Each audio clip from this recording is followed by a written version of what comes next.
ایک شخص کو آدھی رات کو ایک انجان نمبر سے کال آتی ہے اور فون پر ایک عورت گھبرائی ہوئی آواز میں کہتی ہے، میری مدد کرو، وہ مجھے مارنے والا ہے۔ اگلے دن وہ دیکھتا ہے کہ اخبار میں اسی عورت کے قتل کی خبر ہے۔ قتل ہونے سے 1 گھنٹہ پہلے کال کی گئی۔ احمد ایک عام سا نوجوان تھا جو ایک ملٹی نیشنل کمپنی میں کام کرتا تھا۔ اس کی زندگی عام لوگوں کی طرح ہی تھی، صبح دفتر جانا، شام کو گھر آنا اور کبھی کبھار دوستوں کے ساتھ وقت گزارنا۔ مگر ایک رات سب کچھ بدل گیا۔ رات کے تقریباً 2 بج رہے تھے۔ احمد اپنے کمرے میں لیٹا ہوا نیند میں جانے ہی والا تھا کہ اچانک اس کے فون کی گھنٹی بجی۔ اس نے آنکھیں کھول کر فون کی طرف دیکھا۔ نمبر انجان تھا۔ عام طور پر وہ رات گئے انجان کالز کو نظر انداز کر دیتا تھا، لیکن نہ جانے کیوں آج اس نے کال اٹھانے کا فیصلہ کیا۔ ہیلو، احمد نے تھکی ہوئی آواز میں کہا۔ دوسری طرف سے ایک گھبرائی ہوئی نسوانی آواز آئی، براہ کرم میری مدد کرو، وہ مجھے مارنے والا ہے۔ احمد فوراً الرٹ ہو گیا۔ کون تمہیں مارنے والا ہے؟ تم کہاں ہو؟ عورت کی سانس پھولی ہوئی تھی، جیسے وہ دوڑ رہی ہو یا چھپنے کی کوشش کر رہی ہو۔ مجھے نہیں پتا، وہ قریب آ رہا ہے، پلیز میری بات سنو۔ اچانک چیخ کی آواز آئی اور لائن کٹ گئی۔ احمد کا دل زور زور سے دھڑکنے لگا۔ یہ کیا تھا؟ کیا یہ واقعی مذاق تھا یا کوئی عورت خطرے میں تھی؟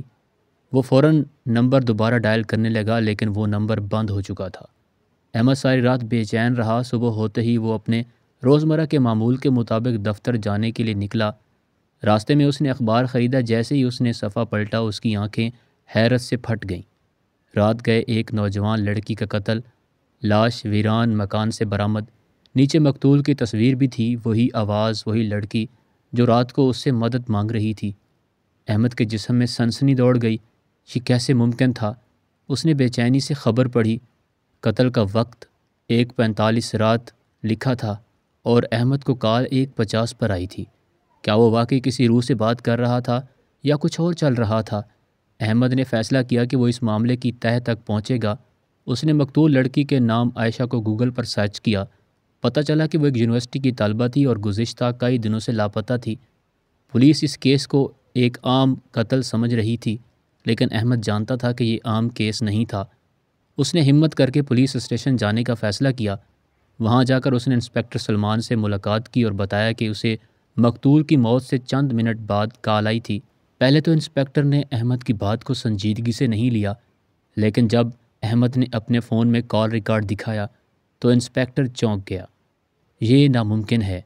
اگر تمہیں یہ کال رات 1:50 پر آئی تھی تو اس وقت تو عائشہ مر چکی تھی، انسپکٹر نے کہا۔ یہی تو میں کہہ رہا ہوں، احمد نے بے چینی سے کہا۔ کوئی نہ کوئی اس کال کے پیچھے ہے، یا شاید میں نہیں جانتا، لیکن کچھ غلط ہو رہا ہے۔ انسپکٹر نے احمد سے وعدہ کیا کہ وہ اس کیس کو مزید گہرائی سے دیکھے گا، لیکن احمد کا دل نہیں مان رہا تھا۔ اسے خود حقیقت کا پتہ لگانا تھا۔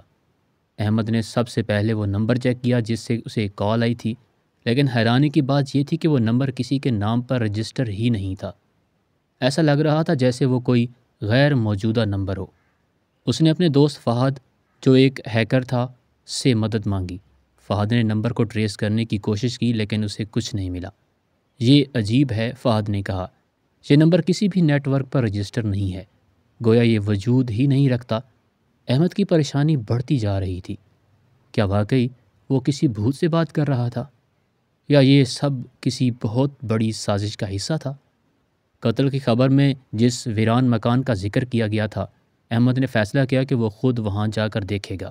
وہ ایک سنسان علاقے میں تھا جہاں زیادہ لوگ نہیں آتے تھے۔ جیسے ہی احمد مکان کے اندر داخل ہوا، ایک ٹھنڈی لہر اس کے جسم میں دوڑ گئی۔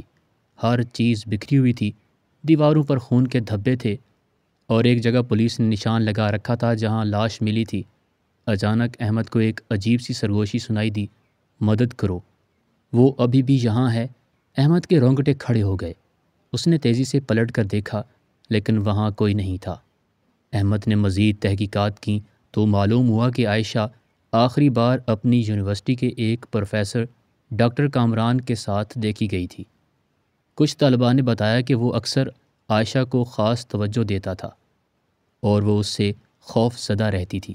احمد نے ڈاکٹر کامران کے بارے میں معلومات اکٹھی کی تو معلوم ہوا کہ وہ پہلے بھی کئی طلبات کو ہراساں کر چکا تھا، لیکن کبھی اس پر کوئی الزام ثابت نہیں ہوا۔